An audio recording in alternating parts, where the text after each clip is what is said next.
Manhattan courthouse just a few minutes ago, Bernard Madoff, who was convicted of one of the largest financial frauds in history, a Ponzi scheme worth tens of billions of dollars, was sentenced today. A judge sentenced him to 150 years in prison. That's what the prosecutors are asking for. That is the maximum that this man could get. His lawyers were asking for just 12 years. A very, very heavy sentence. And it was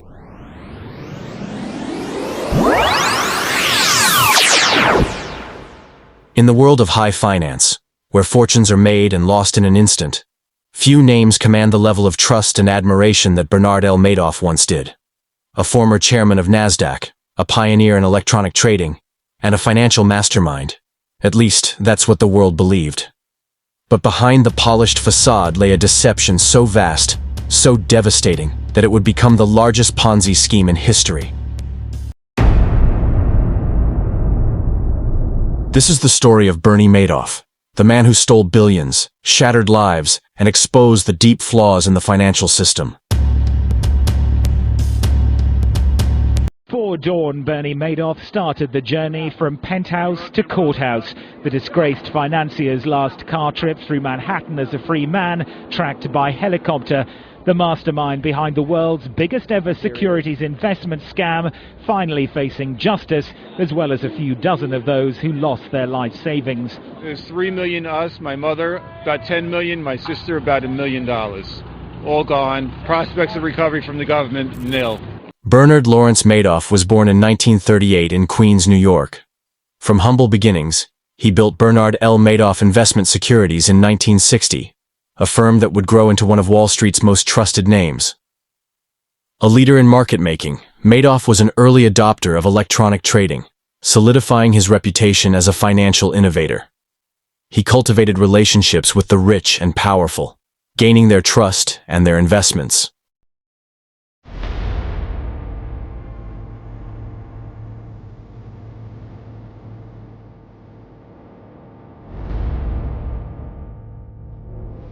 But beneath the surface, Madoff was constructing something far more sinister. At its core, Madoff's scheme was shockingly simple. He promised investors steady, reliable returns, 10 to 12% annually, regardless of market conditions. But in reality, there were no investments. Instead of putting client money to work, Madoff deposited it into a single Chase Manhattan bank account. He used funds from new investors to pay returns to earlier clients, maintaining an illusion of success. Fake account statements showed consistent growth, fooling even seasoned financial professionals. Hedge funds, known as feeder funds, poured billions into Madoff's hands, amplifying the scheme's reach across the globe.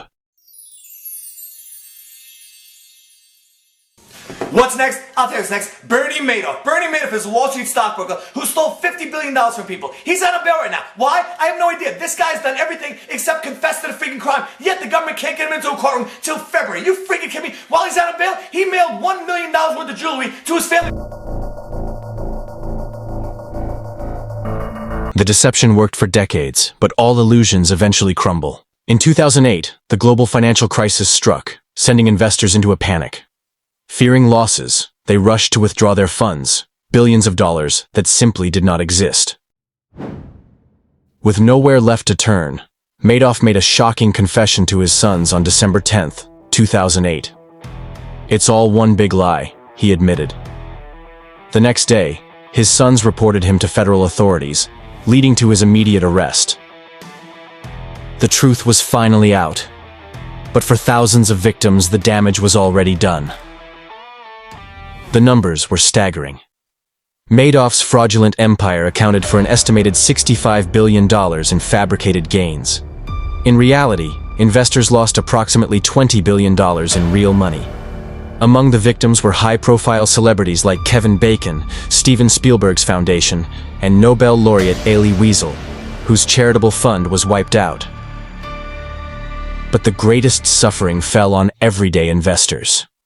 Retirees who had entrusted Madoff with their life savings, small charities left in financial ruin, and pension funds that evaporated overnight.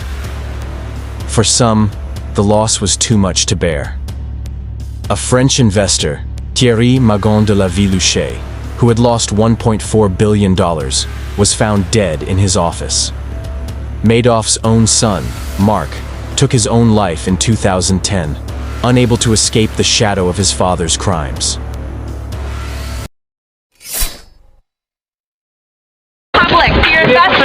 The scam, known as a Ponzi scheme, operated for more than 2 decades. Madoff lured new investors with the promise of excellent returns, but used their cash to pay off old clients. It collapsed in December when the credit crunch bit and investors tried to withdraw $7 billion. Investigators have so far recovered $1 billion in cash and securities, a fraction of the money invested. Many believe he didn't act alone. I'm glad he wasn't that arrogant to say he wasn't going to plead guilty. I'm very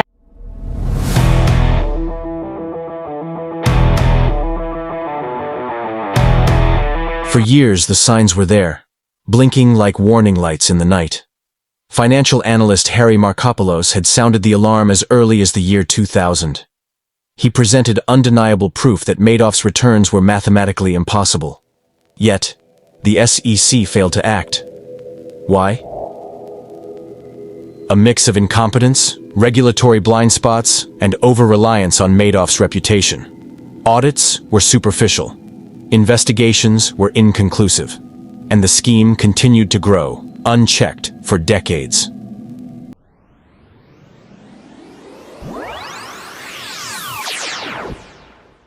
Bernie Madoff pleaded guilty in 2009 and was sentenced to 150 years in prison, where he remained until his death in 2021.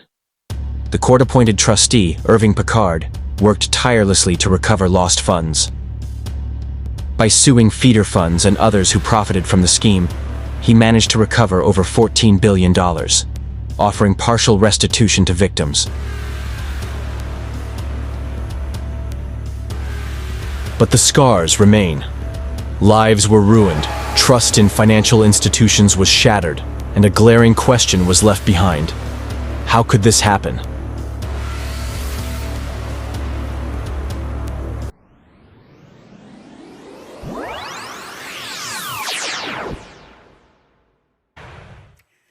Some breaking news to bring you now. And Bernie Madoff, the financier who pleaded guilty to orchestrating the largest Ponzi scheme in history, has died in prison. That has been confirmed in the last few minutes via the Federal Bureau of Prisons. Madoff died at the Federal Medical Center in Butner in North Carolina, apparently from natural causes.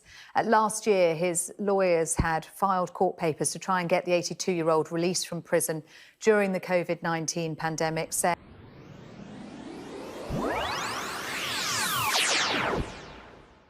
Madoff's Ponzi scheme serves as a warning, a reminder that blind trust and reputation can be dangerous, that regulatory systems must be vigilant, and that greed and deception can lurk in the most unexpected places. The story of Bernie Madoff is not just about fraud.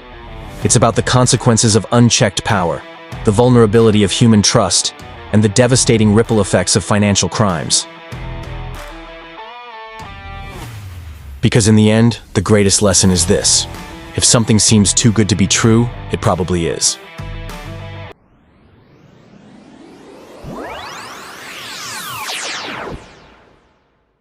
Thank you for watching. If you want future videos like this, consider smashing the like and subscribe button. Cheers!